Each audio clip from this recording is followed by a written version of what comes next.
नमस्कार, आप देख रहे हैं बिस्तक। मैं हूं रजत देवगन। देखिए, भारतीय बाजार तो रिकॉर्ड स्तरों पर है, सर पर दौड़ गया मार्केट।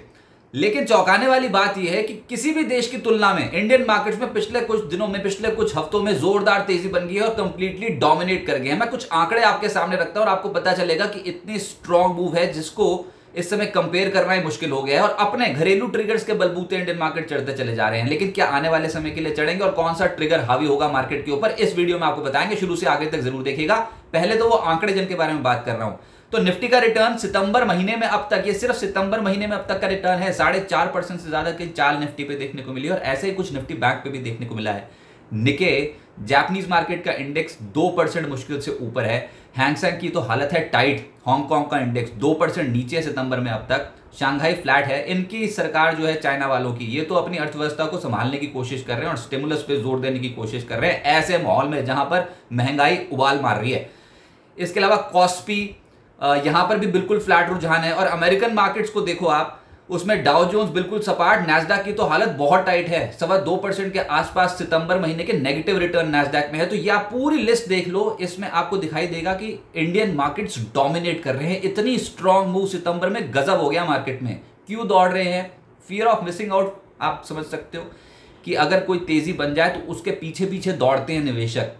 एफआईएस ने कुछ हाथ खींचा इंडियन मार्केट से डेफिनेटली हाल फिलहाल में, लेकिन उनकी वापसी हुई है। धीरे धीरे इंडेक्स लॉन्ग पोजीशंस एफआईएस की बढ़ती चली जा रही थी। और ऊपर से हमारे बाजार में तो एक प्लस पॉइंट हमारे पास ये है कि डीआईएस यानी कि डोमेस्टिक इंस्टीट्यूशनल इन्वेस्टर्स जबरदस्त खरीदारी कर रहे हैं हर लेवल पे।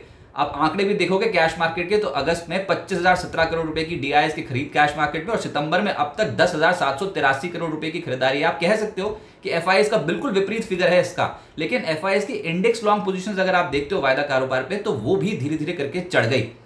इसके कारण एक तो इंडेक्स मैनेज हो गया। अच्छा, फिर इंडेक्स में अगर आप लार्ज कैप कंपनियां देखोगे तो उसमें लीडरशिप कहां से आ रही है?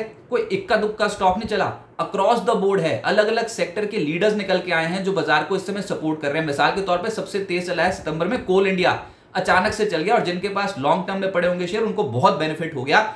तो कोल इंडिया में 22% से ज्यादा के रिटर्न बैठ गए एक महीने के। इस महीने, अभी तक तो महीना खत्म ही नहीं हुआ।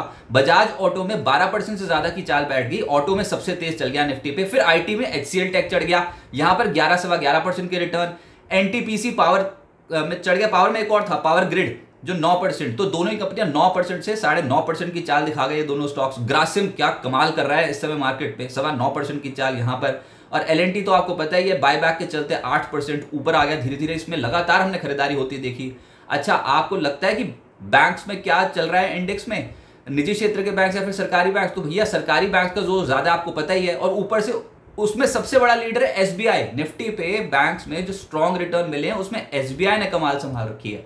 7.5% सितंबर में एसबीआई का रिटर्न है और इंडेक्स का हैवी वेट है। तो आप समझ सकते हो ये सारे लार्ज कैप्स हैं और अलग अलग क्षेत्रों से हैं। हम किसी रिलायंस या फिर टीसीएस के बलबूते इस बार नहीं चल रहे हैं। इस बार बहुत अलग सा डेटा निकल के आ रहा है। और ऊपर से सरकारी बैंक्स जिसके बारे में बात की, उन्होंने तो बाजी मार ली। बिल्कुल ही आप समझो कि अगर कोई एक सेक्टर इस समय हॉट है और बहुत ही स्ट्रॉन्ग रिटर्न्स दे गया, रिकॉर्ड स्तर पे पहुंच गया, वो था सरकारी बैंकिंग खेमा।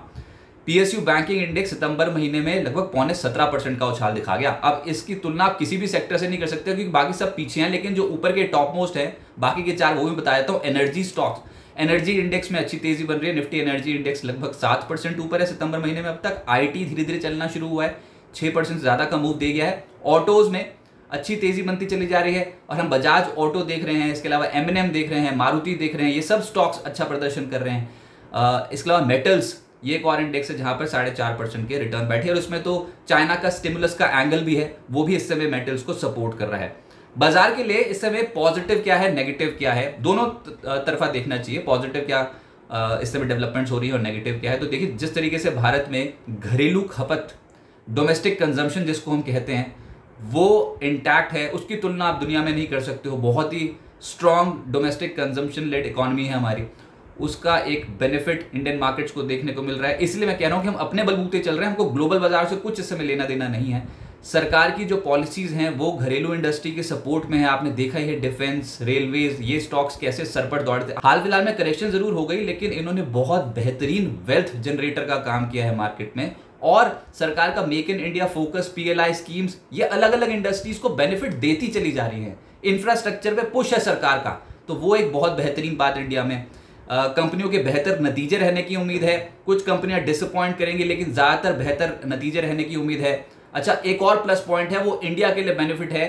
चाइना अपनी अर्थव्यवस्था को संभालने के लिए स्टिमुलस दे रहा बार बार, और पिछली बार भी हमने देखा था कि पीबीओसी ने अपने जो प्राइम लेंडिंग रेट है उसमें 1 साल का लेंडिंग रेट को घटा दिया था, 5 साल वाले को मेंटेन रखा था। तो ये जो चाइना बार बार सपोर्ट कर रहा है ना, इससे हो ये रहा है कि वहां की अर्थव्यवस्था समझ में आ रहा है कि कोई उतना स्ट्रांग परफॉर्म नहीं कर रही जितना India is in sweet spot, ये समझ में आता है। और अगर चाइना से आउटफ्लोज देखने को मिलते हैं एफआईएस के, तो वो भारतीय बाजारों के लिए बहुत बेहतरीन ट्रिगर काम कर जाएंगे, पैसा आ जाएगा भारत में। फिर नेगेटिव्स भी हैं, उनको भी देखकर चलिए, हमेशा कॉशियस रहना चाहिए मार्केट में। तो उसमें यह कि त्योहारी सीजन में महंगाई हो सकता है फिर से बढ़ जाए, और आरबीआई का अनुमान भी यही है कि महंगाई बढ़ेगी अभी नियर टर्म में, तो एक उससे जूझना होगा। देखते हैं कि आरबीआई ग्रोथ और महंगाई में कैसे तालमेल बिठा के चलता है। बॉन्ड यील्ड में अगर यहां से और बढ़त होती है तो वो एक और सरदर्द बन जाएगा। अच्छा, सबसे बड़ा सरदर्द तो ऑलरेडी बन चुका है, क्रूड ऑयल की कीमतें $95 के पार निकल गई है भैया। ये बहुत एक फैक्टर है जिसको हमको बहुत क्लोजली वॉच करना है। तो अगर बाजार इसको नजरअंदाज करके चढ़ रहा है तो वो कहीं ना कहीं खतरे की तरफ इशारा दे रहा है। क्रूड ऑयल बढ़ता चला गया इसका अगर दाम, तो वो टेंशन बढ़ा देगा। और क्योंकि हम प्री इलेक्शन फेज में चल रहे हैं तो उसके चलते भी इन्वेस्टर्स जो होंगे वो थोड़े कॉशियस होंगे। अब सबसे बड़ा ट्रिगर मार्केट के लिए नियर टर्म में क्या है, वो अब डेवलपमेंट होनी शुरू हो गई है। आज और कल एफओएमसी की बैठक है यूएस में। यूएस फेड की पॉलिसी आ जाएगी भारत समय अनुसार, देर रात कल ये पॉलिसी आएगी 20 सितंबर को, और उसका इम्पैक्ट अमेरिकन मार्केट्स पर पड़ेगा और इंडियन मार्केट्स पर पड़ेगा। इस बार स्टेटस क्यों मेंटेन होगा, अमेरिका में क्यों कोई ब्याज दरें बढ़ने की उम्मीद इस बार नहीं है। लेकिन फिर बाजार पर क्या होगा, इसका असर बाजार पर कोई ज्यादा असर देखने को नहीं मिलेगा इस बार।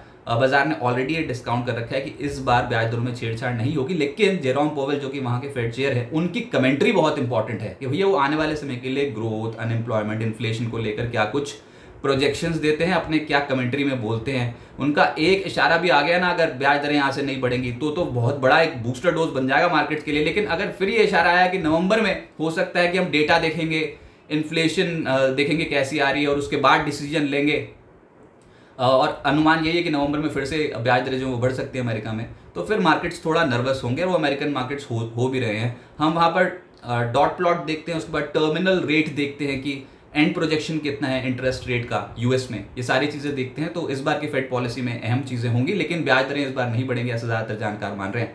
भारतीय बाजारों पर भी उसका बड़ा असर नहीं होगा, लेकिन हम ऑलरेडी बहुत बड़े स्ट्रेच में पिछले 3 हफ्ते से लगातार चढ़ रहे थे, और इस हफ्ते ऊपरी स्तरों पर थोड़ी सी मुनाफा वसूली शुरू हुई, लेकिन कोई अभी डरने घबराने की बात नहीं है। ट्रेंड कहाँ पॉजिटिव है वहां पर ही बैट लगाएं।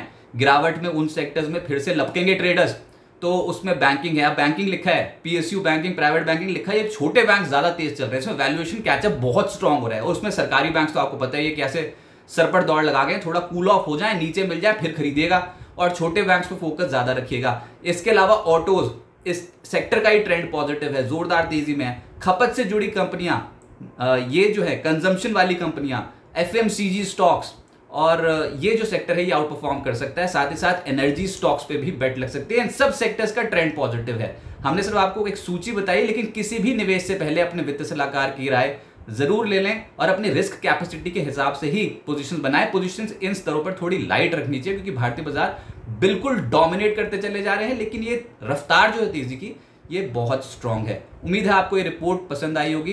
बिजनेस जगत के तमाम अपडेट्स के लिए आप जुड़ रहे हैं बिस्तक के साथ, और गणेश चतुर्थी की आपको हार्दिक शुभकामनाएं। नमस्कार। बिस्तक आपके लिए लाया है प्रीमियम मेंबरशिप प्रोग्राम, जहां आपको मिलेंगे कई सारे फायदे, जिनमें मार्केट न्यूज़लेटर, लाइव चैट पर आपके सवालों के सबसे पहले जवाब, मार्केट आउटलुक, वीकेंड पर मार्केट स्कैन, एंकर्स के साथ चैट और भी बहुत कुछ। इस प्रीमियम सब्सक्रिप्शन में 3 तरह के प्लान्स हैं, सिल्वर, गोल्ड और प्लैटिनम, जिनकी शुरुआत मात्र 159 रुपए महीने से होती है। इससे जुड़ना भी बेहद आसान है। बिस्तक के YouTube चैनल पर जाएं, ज्वाइन बटन पर क्लिक करें और अपना प्लान सिलेक्ट करें। बस बन गए आप हमारे प्रीमियम मेंबर।